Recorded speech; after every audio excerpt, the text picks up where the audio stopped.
Bashkai, who is in the Environmental Management Program at UNB. Gary Gall, who is a home organic gardener extraordinaire and climate activist with Council of Canadians and many other groups. And we have Robert Scheidow, who's the coordinator of projects at Hayes Farm and also a regenerative farmer. Everyone's using he, him pronouns this evening. My name's Amy Floyd. I've been involved with a variety of food security and permaculture projects, but it's fun to be here because my first involvement in any food security project was with Suzanne. And if you recall, in 2017, we got about 1,200 cobs of corn from Harvey's, and we fed about 700 people in the park here. So I'm like actually sweating just being in this room. I've never served more people in my whole life. So we've got 5 questions this evening, and I think we'll just keep it really flexible. If you want to make a comment or ask a question, just throw up your hand at any time or speak up. And because we only have 5 questions, we've got roughly an hour and a half. I'm hoping maybe we'll have some time for everyone here to also introduce themselves near the end. I think it's really, the best thing is often the people that you meet when you come to an event. So. All right, so our first question is, please describe your organization, what you do, who are the folks in your community that you serve, or what are you studying, what are you working on. So, anybody that wants to start, go ahead. I can start, yeah. As Amy said, my name is Robert Scheidow. I'm a local small-scale regenerative farmer. I guess I grew up on PEI, so I grew up 35 years ago on PEI. Spent my formative years there. I grew up on a farm partially because these are my babysitters. A really cool way to grow up. And I also worked on a potato farm when I was younger, and now I find myself working at Hayes Farm and as part of New Brunswick Community Harvest Gardens. So New Brunswick Community Harvest Gardens runs 2 community gardens here in Fredericton. One is at Marysville Place, I think is the terminology, and St. Mary's Anglican Church. So those are membership-driven community gardens. So I think it's a low-barrier community garden. So I think it's like $20 for someone to rent a plot for the year. The plots are pretty substantial for what you get, and the membership is quite high. So that's part of what New Brunswick Community Harvest Gardens does, but the other part is Hayes Farm. So Hayes Farm is a urban teaching farm located on the north side on Hillcrest Avenue, Hillcrest Drive. And what we do there is we teach regenerative farming, but also like food knowledge and food sharing. So we're trying to let people know about what they can do with the food that's around them. Something that's been kind of lost because of our industrial agricultural system is how to cook with something. But we also even go further than just like say a squash. We had Cecilia Brooks, who's one of our presenters, who will teach people how to use sunchokes.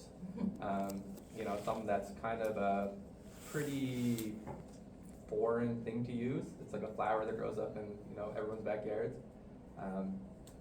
So that's kind of what we do. Our primary populations that we serve are students. So we have partnerships with schools to bring classes in to provide education to them. So right now, like tomorrow, we have Chief Harold Savior Memorial Elementary School coming in, and they're gonna be watering our greenhouse in the morning. So I think it's a class of 20, and they'll come in and water the greenhouse. And we have partnerships with the Multicultural Center. And then all of our food that we grow is to support food relief programs in the city. So we have partnerships with Underwood Sky, Frederick and Bride, and not so formal partnership with Community Kitchen, in which what we grow goes to their food relief program. So that is where our food goes. And we also operate open farm days, which are local community events in which people can come and participate in a wide range of programming. So last week was maple syrup. Next week is going to be like spring cleaning, so just like how to get your garden ready. And I think we'll probably be making beans. So we'll be doing that. And all of our programming is offered at Pay What You Can. So there's like a suggested retail price, but we ask people to pay whatever they can, hopefully support others if they can, and if they can't, that's more than okay. So we rely heavily on grants to make that possible. And that's kind of what we're doing here, so thanks. Amy said, my name's Gary Giles, and I'm retired, but I'm an organic home gardener. And for three main reasons why I wanted to do organic gardening is I wanted to reduce my carbon footprint and for my food miles. A lot of people, will talk about having a meal for, within 100 miles. Well, I can do one in 100 feet. So, and another reason I wanted to be sustainable, to protect myself from any shock to the food producing system or food distribution. We saw during COVID where people were worried about, the food distribution system breaking down. So everybody ran out, you couldn't find seeds. You couldn't find plants in the greenhouse places. Then you couldn't find canning jars come the fall. So it's much better to be prepared than not. So, and one thing I learned back in the early 1990s, I don't know if any of you remember when the Soviet Union pulled out of Cuba, they had an economic crash, they had a food crash, they had everything happened to them. I don't know how they survived, but we went there in 1994. At that time, we were volunteering with a local Oxfam group. So we went and met the Oxfam people there who were developing community gardens for them in Cuba. And what they did is because they had no gas, they couldn't run their tractors, they couldn't produce the grain, their dairy herds all died. So it was just one horror show after another. So by producing all of these, getting everybody organized into organizing on these lots, wherever they could, they put in community gardens. So that it's not like you could go shopping at a store. This way you could walk around a couple blocks and you were at a community garden where you could access your food. And then not being able to have the gas for the tractors, they went to some of the older farmers that were 80 years old who knew how to use oxen. So they got those back in production, and to this day you still see oxen being used in Cuba to plow their fields. But had they been prepared, who can think that shock is going to happen? So once I saw that and I heard about how the people suffered there, I went, that's never going to happen to me. And luckily I was fortunate enough to have a home, with a fairly big yard. So over the years I've just kept adding and adding and adding to it. So now if something happens to the system, we don't have to worry. And then the third thing, reason why I really wanted to do home gardening is the food safety and the nutrition. There's nothing like going out into your garden, picking it fresh, coming in and processing it, or cooking it. Hasn't been sitting on a shelf for 2 weeks, 3 weeks, or whatever. So. Hi everybody. My name is Ram Chandra. You can just know it by Ram. I'm a graduate student at UNB. Just been over 6 months in Fredericton, and still trying to understand the city and the locality around. I come from Bhutan, a tiny Himalayan country. I don't know if many of you have heard about. Very small, between India and China, a tiny country. My association with growing plants has been, very. Ever since I was small, I have seen plants are grown. I'm basically a son of farmer, and I've grown up growing plants actually. And here at UNB, growing plants was actually a part of academic project management project. I was looking for the project that I could do for my sustainability economics, and I was looking for the suitable topic where I can contribute to contribute to enhancing the making climate scenarios better. So we had the focal person, Ms. Daruna. So I talked to her, and she actually suggested that there's a greenhouse. Perhaps you could also try growing some plants there. So I went to greenhouse, and then I saw there are many cubicles which were still empty. So then I thought there's a space, so I could give it a try. And then I wanted to grow plants with a minimal expenditure. So I tried to improvise everything. I just bought soil from the Canadian Tire. First time I went there, all the soils were covered, the pallets were covered within the ice. So they told me that you can come back after 15 days. So I had to delay my project by 15 days. Then I went after 15 days, it was still under ice.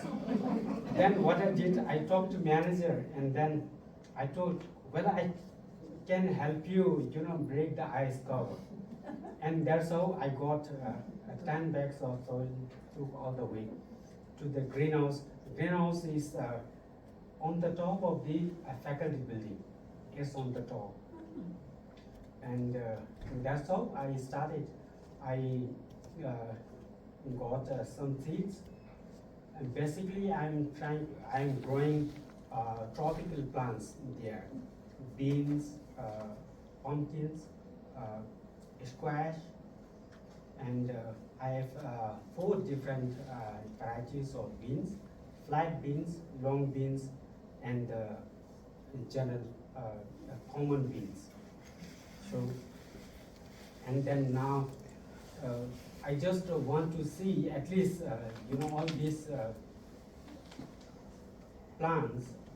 I at least want to see each of the plant bear some flower, if not a fruit.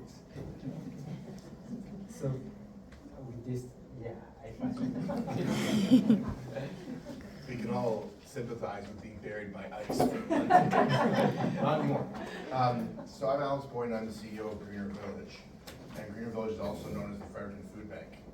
We've been in existence for just over 40 years, serving our neighbors who are facing food insecurity.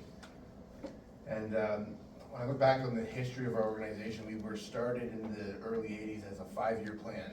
Address the economic downturn in the next 5 years, and then in 5 years, the food bank will no longer be needed. So that's 40 years ago. So that plan was a little bit out. But the reality is, I think when they were making that plan, they were simply trying to address the economic downturn. They didn't realize that food insecurity was a pervasive thing that already existed before any economic downturns. So in Greener Village's kind of corporate culture, there's always been a desire to help people with not just the immediate need of food, but also to give them skills and things that they can use to work with that food or to better their situation. So as early as like 1988, 89, you can find little old printed pamphlets of come learn how to bake bread, or come learn how to read better, or things like that that the organization was trying to do, but just couldn't do it on the level they wanted to.